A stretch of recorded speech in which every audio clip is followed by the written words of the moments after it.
जय श्री राधे कृष्ण। आप सभी का आपके अपने YouTube चैनल पे बहुत बहुत स्वागत है। आइए आज आप सब सुनेंगे अधिक मास पुरुषोत्तम मास महात्म्य कथा में 18वें अध्याय की कथा। अब तक आपने 1 से लेकर के 17 अध्याय कथा को नहीं सुना हो तो हमारे चैनल पे वीडियो अपलोड है, आप वहां से जा करके कथा को श्रवण कर सकते हैं। हिंदू धर्म में अधिक मास का पुरुषोत्तम मास का बड़ा ही विशेष महत्व माना गया है।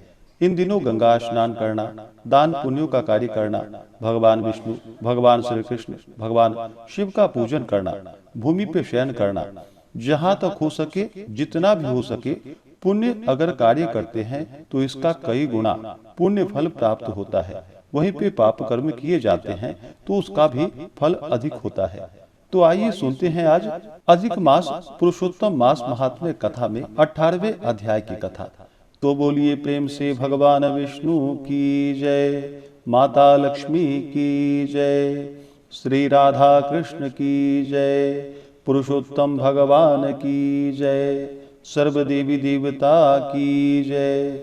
नारद जी बोले कि हे तपोनिधे। इसके बाद साक्षात भगवान वाल्मीकि मुनि ने राजा दृढ़धनवा को क्या कहा सो आप कहिए।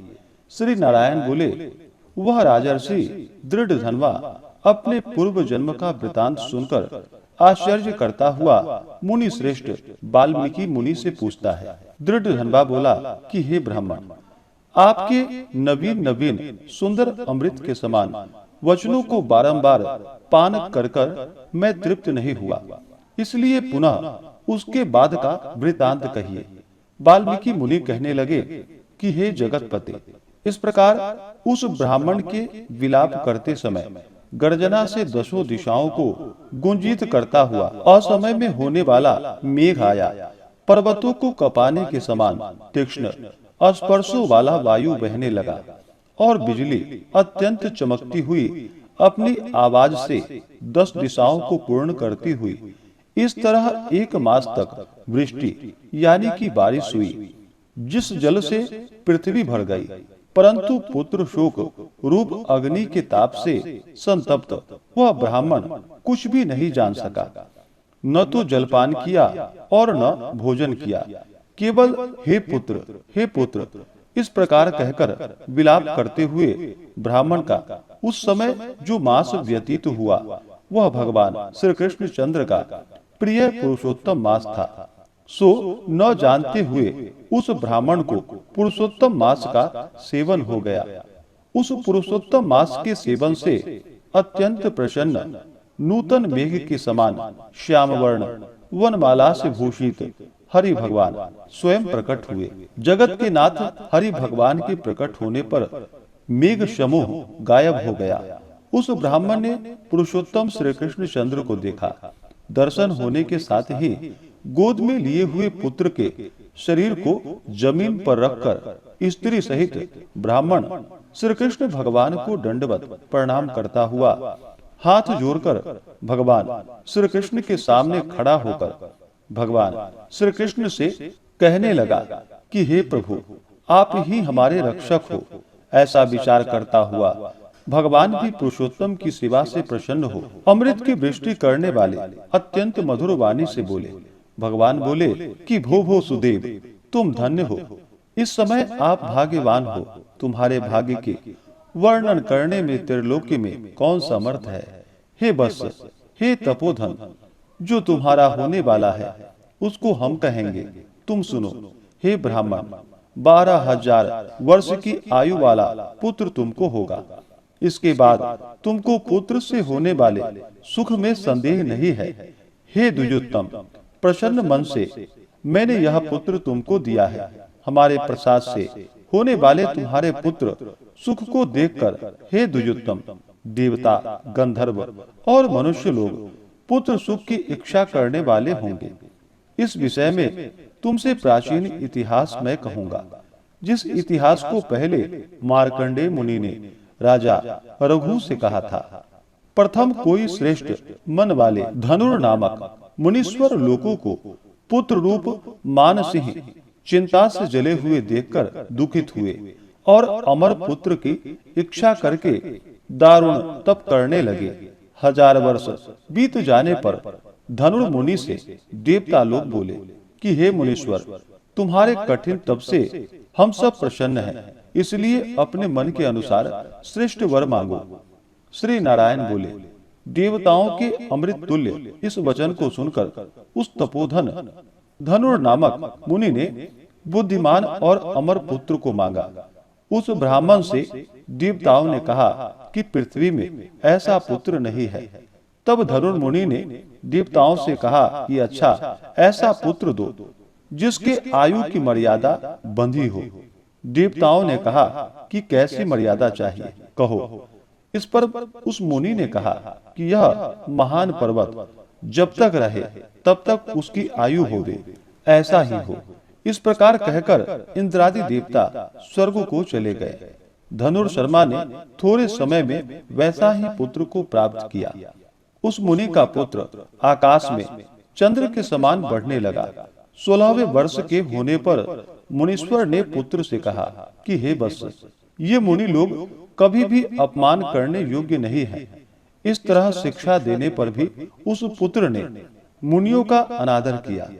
आयु की मर्यादा के बल से उन्मत्त उसने ब्राह्मणों का अपमान किया। किसी समय परम क्रोधी महिष नामक मुनि ने विधि से शुभ फल देने वाले शालग्राम शिला का पूजन किया। उसी समय उस बालक ने वहां आकर शालग्राम का शिला को जल्दी से लेकर अपनी चंचलता के कारण हंसता हुआ पूर्ण जल वाले कूप में छोड़ दिया।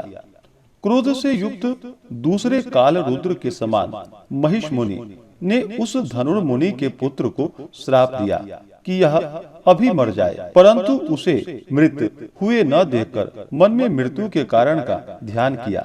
देवताओं ने इस धनुर मुनि के पुत्र को निमित्तायु वाला बनाया है। इस तरह चिंता करते हुए महिष मुनि ने लंबी सांस ली, जिससे कई कोटि महिष पैदा हो गए और उन महिषों ने पर्वत को टुकड़ा टुकड़ा कर दिया। उसी समय मुनि का अत्यंत दुर्मद लड़का मर गया। धनुर मुनि ने अत्यंत दुख से बार बार विलाप किया। बाद अनेक प्रकार विलाप कर पुत्र के शरीर को लेकर पुत्र के दुख से अत्यंत पीड़ित हो चिता की अग्नि में प्रवेश किया। इस प्रकार हठ से पुत्र प्राप्त करने वाले कभी भी सुख को नहीं पाते हैं। हे तपोधन, गरुड़ जी ने यह जो पुत्र दिया है, इससे संसार में तुम प्रशंसनीय पुत्रवान होंगे। हे अनघ, मैंने प्रसन्न होकर पुरुषोत्तम के महात्म्य से इस पुत्र को चिरस्थायी किया है। यह तुमको सुख देने वाला हो। पुत्र के साथ सर्वदा गृहस्थाश्रम के सुख को भोगने के बाद तुम ब्रह्मलोक को जाओगे। वहां उत्तम सुख देवताओं के वर्ष से 1000 वर्ष पर्यंत भोग कर पृथ्वी पर आओगे। हे द्युत्तम, यहाँ तुम चक्रवर्ती राजा होंगे। दृढ़ धनवा नाम से प्रसिद्ध तथा सेना सवारी से युक्त हो 10,000 वर्ष पर्यंत पृथ्वी के राजा का सुख भोगोगे। इंद्र के पद से अधिक अखंड बल और ऐश्वर्य होवेगा। उस समय यह गौतमी स्त्री पटरानी होवेगी। नित्य पति सेवा में तत्पर और गुण सुंदरी नाम वाली होगी। राजनीति विशारद तुमको 4 पुत्र होंगे और सुंदर मुख वाली महाभागा सुशीला नाम की कन्या होगी। हे महाभाग, सुरों और असुरों को दुर्लभ संसार के सुखों को भोगकर तुम संसार रूपी समुद्र के पार करने वाले विष्णु भगवान को जब भूल जाओगे, तब हे विप्र, उस समय वन में यह तुम्हारा पुत्र शुक पक्षी होकर वट वृक्ष के ऊपर बैठकर वैराग्य पैदा करने वाले श्लोकों को बार बार पढ़ता हुआ तुमको इस प्रकार बोध कराएगा। शुक पक्षी के वचन को सुनकर दुखित मन होकर घर जाओगे। संसार के विषय सुखों को छोड़कर चिंता रूपी समुद्र में मग्न है। हे भूसुर, तुमको वाल्मीकि मुनि आकर ज्ञान कराएंगे। उनके वचन से निसंदेह हो शरीर को छोड़कर हरि भगवान के पद को दोनों स्त्री पुरुष तुम जाओगे, जो कि पद आवागमन से रहित कहा गया है। इस प्रकार महाविष्णु के कहने पर वह ब्राह्मण बालक उठकर खड़ा हुआ। वे दोनों स्त्री पुरुष ब्राह्मण पुत्र को उठा हुआ देखकर अत्यंत आनंदित हो गए। सब देवता लोग भी संतुष्ट होकर पुष्पों की वर्षा करने लगे। शुकदेव ने श्री हरि को और माता पिता को प्रणाम किया। उस ब्राह्मण को पुत्र के साथ देखकर गरुड़ जी भी अत्यंत प्रसन्न हुए। उस समय चकित होकर ब्राह्मण ने श्री हरि भगवान को नमस्कार किया और हाथ जोड़कर हृदय में होने वाले संदेह को दूर करने के लिए हर्ष के कारण गदगद वचन से जगदीश्वर से बोला कि हे हरे, मैंने 4000 वर्ष पर्यंत लगातार अत्यंत दुष्कर तप किया। उस समय मेरे को आपने वहां आकर जो कठोर वचन कहा कि हे वत्स, हमने अच्छी तरह देखा है, इस समय तुमको निश्चय पुत्र नहीं है। हे हरे, उस वचन का उल्लंघन कर मेरे मृत पुत्र को जीवित करने का क्या कारण है, सो आप कहिए। इस प्रकार से श्री बृहन्नारदीय पुराणे पुरुषोत्तम मास महात्म्य कथा में 18वें अध्याय की कथा पूर्ण हुई। तो बोलिए प्रेम से भगवान विष्णु की जय, माता लक्ष्मी की जय, श्री राधा कृष्ण की जय, पुरुषोत्तम भगवान की जय, सर्वदेवी देवता की जय।